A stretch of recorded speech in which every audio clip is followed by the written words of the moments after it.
So next we have Phil from Petrotechnics, and he's going to talk to us about the journey to smart facilities. Thank you very much, Phil. Thank you. So my name's Phil Murray.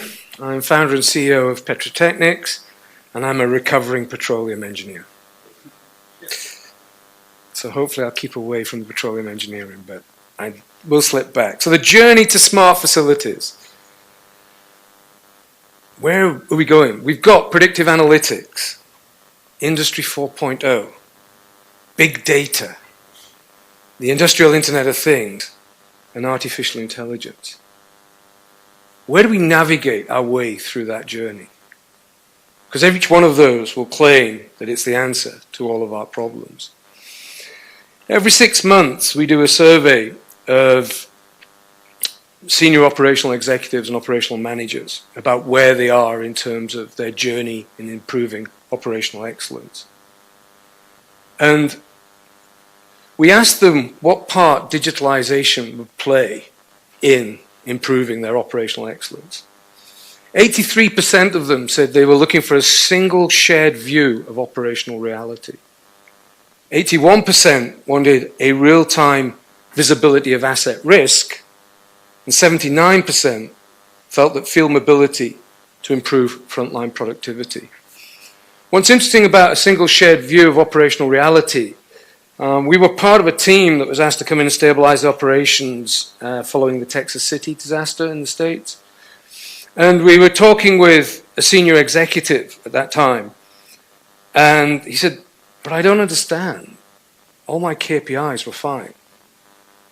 And we said, "Well, have you been to the refinery?" And he said, "Yeah. But I think senior executives are a little bit like the Queen. They think all refineries smell of fresh paint because all they ever see are the smart, clean bits of the refinery. But what every senior exec is worried about is that they don't believe they have a real-time visibility of their asset risk." Where do they think the potential is? Huge potential in the industrial Internet of Things and AI, digital twin technologies, and we'll talk about, and advanced analytics.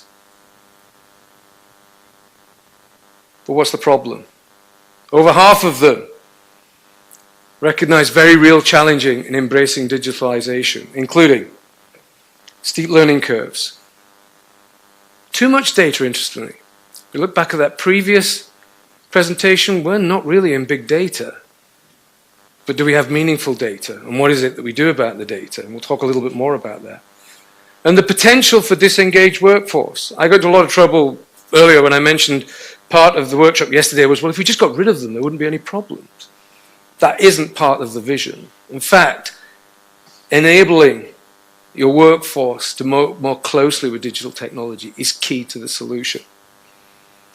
So key takeaways from that, a clear direction, lots of work to do, but for digitalization to become embedded in our organizations and produce business outcomes. That's what it's going to be about. Not technology, not AI, not the industrial Internet of Things. How do I get better business outcomes? It's easy for Amazon and Apple and Google. The data comes for free, we give it them, and they can sell the use of that data to other people. Yep. What we need is senior leaders creating a shared sense of mission, proactively demonstrating how digitalization is part of a wider business strategy. This is important to us, guys. This is how we will extend the life of the North Sea. This is how we will become profitable oil companies where we've got huge pressures on our product prices, and ensure that the focus of digitalization makes people's jobs easier, safer, and more efficient. So how do we do that? So, decision automation. Get rid of all those humans. We're going to have the machines make all the decisions for us. Unfortunately, decisions and actions are over here, and the data is over here. In order for the data to be any use, it's got to be able to adequately describe what's happening. If we're going to use it to make decisions, we've got to be able to diagnose why things happen. If we're going to make decisions proactively, we need to be able to predict that this will happen and then prescribe what we should do in order for it not to happen. All of that takes a lot of human input. Hazardous industries have got a problem with data reality and human input. What is that problem? We don't have the clear, well-defined data models that Amazon, Google have, or British Airways. They've got flights, they've got passengers, they've got numbers, they've got journeys. We get data generated by vertically siloed functions and systems. We need to combine that both with human activity and sensor-derived inputs. Unfortunately, we've got messy, ill-defined data models which are hard to access, and dashboards which don't reflect the current operational reality. Back to the senior exec in Texas City. The result, vast amount of collated information, but no clear insight. Every exec, they're saying they don't want any more data, not because they don't think they need any more data, it's because they're not getting any meaningful insight from the data that they're getting. Don't believe me. What are people looking for? Why is it hard? BASF, world's largest chemical company. We're working with them as an integral part of what they call BASF 4.0, their industrial 4.0 initiative. Take a little bit of time to explain that one. Interesting lesson for us there. I thought, what kicked off BASF 4.0 industry strategy? And you know when you get an answer that you don't expect? And they said Angela Merkel. I said, what? Angela Merkel said, if German industry is going to be competitive into the future, we've got to leverage digitalization. We've got to leverage Industry 4.0. Got all her leading manufacturing companies and said, come back and tell me how you're going to leverage Industry 4.0 to keep German in leading country in a manufacturing business. That kicked it off at BASF. The chief executive comes to the CTO, who gets hold of Uwe and says, Uwe, what are we going to do? So we're working with them now across the globe in implementing what they call Lighthouse Projects, where we're implementing parts of this technology and part of their digital 4.0 strategy. A lighthouse being you do it in one place and then we push it out through the rest of the organization. What was interesting for Uwe, he says, as part of what they call smart manufacturing, not smart facilities, we need to deliver relevant information on daily work through tight integration, and this is the bit that I like, that stitches the real world together with the digital world. How does all that data link to the real world?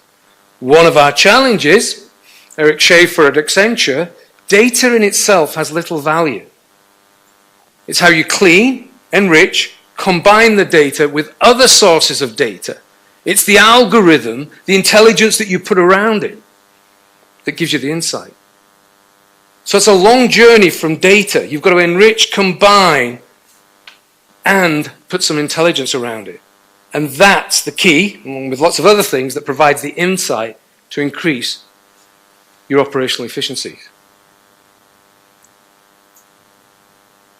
So the challenge is we have reality, we have humans, we have systems that control our reality, we have systems that then generate data, which humans then analyze, and we have processes that humans carry out on the reality of their systems, and both of these produce data. So what do we need? We need a shared view of that reality. So whether it's the senior exec going, how much risk I'm carrying, to an operator going, do I really want to do this work today, or is it too risky? We need that shared view of reality. We need systems, as Uwe says, that are more integrated. We need human-enabled data. And we need humans that are digitally hungry. What's in it for me? Somebody said people are worried about Big Brother when we're increasingly looking at what our workforce are doing. But we very freely give up our data to lots of companies because we get something out of it. So what's in it for our connected workers? Make their job life easier and safer, and they'll use the technology. And we want processes that are digitally enabled. If we've got humans interacting the plant using checklists and bits of paper, we're missing a key source of data. So that's the challenge. What's the solution? We need platforms that deliver this view of operational reality by extracting, translating, and aggregating data from sensors, yes, from systems, yes, but also from the human activity. One of the phrases that we use that is key for us is that how do you combine this disparate data together in a way that gives some insight and meaning? What we say is that you need a common currency of data. So what does all this data tell me about risk? So what's the common currency of risk so I can pull all of those data inputs together? What's the common currency of production that allows me to put all my input data around production together? What's my common currency about activity and supply chain? Quick example of what that might mean in reality. Common currency of risk on an operating plan. Your data historian tells you that the gas detector's off. So if I have a leak, I'm not going to detect it. My inspection system tells me that I've got a potential for a leaky pipe in that area. So I could have a leak, and I can't detect it. My fire main has been switched off. And one of my control systems tells me that. So if I have a leak, I can't detect it. And if I have a fire, I can't put it out. And then Shirley arrives and says, I want to do some welding. So I have a leak, I can't detect it, I have a source of ignition, and I have no way of putting the fire out. Four very disparate sources of data all come together to create a major impact. So whether it's production, activity, or risk, we need that common currency. Because that starts to unlock meaningful relationships that we haven't seen, provides that realistic view of operational reality, and allows us to look in real time about what's happening, when it's happening, and where is it happening. There is some good news. You can tell, we're covering petroleum engineering, talk about plumbing. The plumbing is getting easier.